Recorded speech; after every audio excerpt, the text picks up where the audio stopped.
আশা করি তোমরা সবাই খুব ভালো আছো। আজ আমি তোমাদের সাথে একটা নতুন রান্না শেয়ার করবার জন্য চলে এসেছি। আজ আমি বানাতে চলেছি মোচা চিংড়ি। আর এর জন্য লাগছে আমাদের একটা মোচা, যেটাকে আমরা গতকাল রাতে কেটে ধুয়ে বেছে নুন আর হলুদ লাগিয়ে ওভারনাইট রেখে দিয়েছিলাম। আর আজ সকালে এই মোচাটাকে আমি নুন হলুদ সহযোগে সিদ্ধ করে তাকে জল ঝরিয়ে হাত দিয়ে সামান্য একটু চটকে রেখে দিয়েছি। আর লাগছে চিংড়ি মাছ। এই চিংড়িটা খুব বেশি বড় না, আবার খুব ছোট না, মাঝারি সাইজের। এই চিংড়িটাকে শির ফেলে ধুয়ে নুন হলুদ লাগিয়ে রেখে দিয়েছি। আর লাগছে এরকম টুকরো করে কেটে রাখা আলু। আর এই রান্না করতে আমার লাগবে পেঁয়াজ কুচি, টমেটো কুচি, 2-4টে কাঁচা লঙ্কা চেরা, আর আদা পেঁয়াজ রসুন বাটা। আর সব রান্নার মতন এই রান্নাটিতেও লাগছে নুন হলুদ, সামান্য একটু মিষ্টি। আর পুরো রান্নাটাই হবে সর্ষের তেলে। আর রান্নাটাতে ফোড়ন হিসাবে আমি ইউজ করব একটা গোটা শুকনো লঙ্কা আর সামান্য একটু জিরে। দেখো, কড়াইতে আমার তেল দিয়ে তেলটা গরম হয়ে গেছে। এবার আমি এই তেলের মধ্যে দিয়ে দেব নুন হলুদ মাখিয়ে রাখা চিংড়ি মাছ।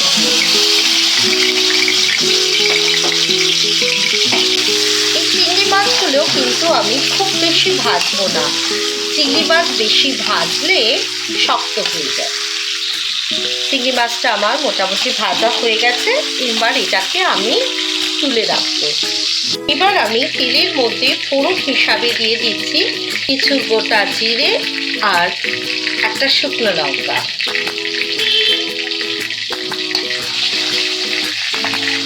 এবার আমি এর মধ্যে কিছু পেঁয়াজ কুচি দিয়ে দিলাম।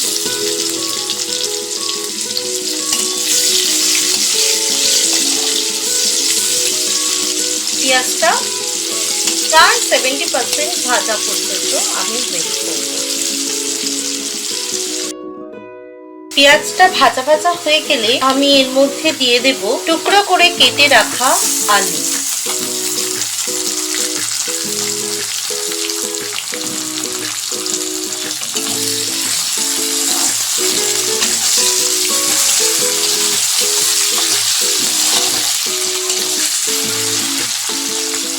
ভাজার জন্য আমি এর মধ্যে সামান্য একটু হলুদ গুঁড়ো দিয়ে দেব।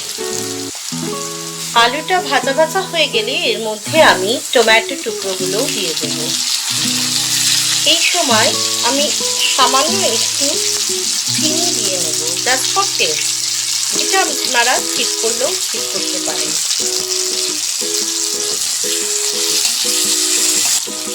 এবার এর মধ্যে আমি 2 চামচ মতো আদা পেঁয়াজ রসুন বাটা দিয়ে নেব।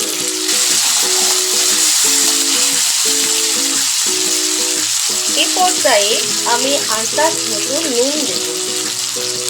মনে রাখতে হবে মোচাটা সিদ্ধর সময় আমি সামান্য একটু নুন দিয়েছিলাম, তাই আবারও একটু নুন দেব।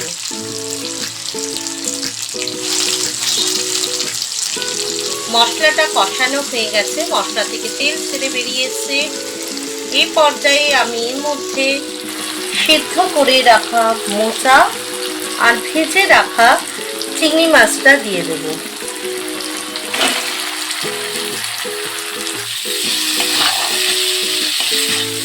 এবার চিংড়ি মাছ আর মোচাটাকে মশলার সহযোগে খুব ভালোভাবে কষিয়ে নেব।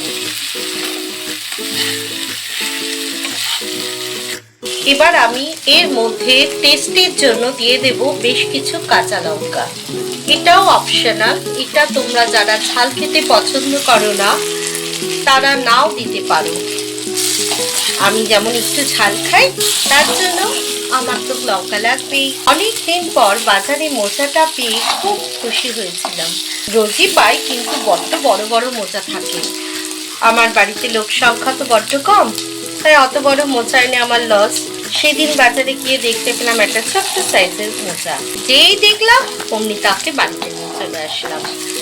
আর আজ দেখো বানিয়ে ফেললাম মোচা চিংড়ি। তোমরা কারা কারা মোচা চিংড়ি খেতে ভালোবাসো আমাকে প্লিজ কমেন্ট করে জানিও। দেখো আমার এটা কষানো হয়ে গেছে। এবার এর মধ্যে আমি সামান্য একটু জল দিয়ে দেব। জলটা না দিলেও চলে, কিন্তু আলুগুলো দেখছি দু একটা কাঁচা কাঁচা এখনো রয়েছে, পুরো সিদ্ধ হয়নি, তাই সামান্য একটু আমি জল দিয়ে নেব।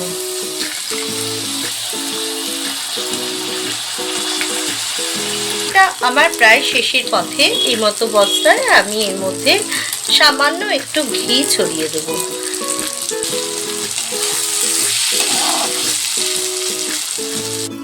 মোচা চিংড়ি রান্নাটা আমার একদম কমপ্লিট।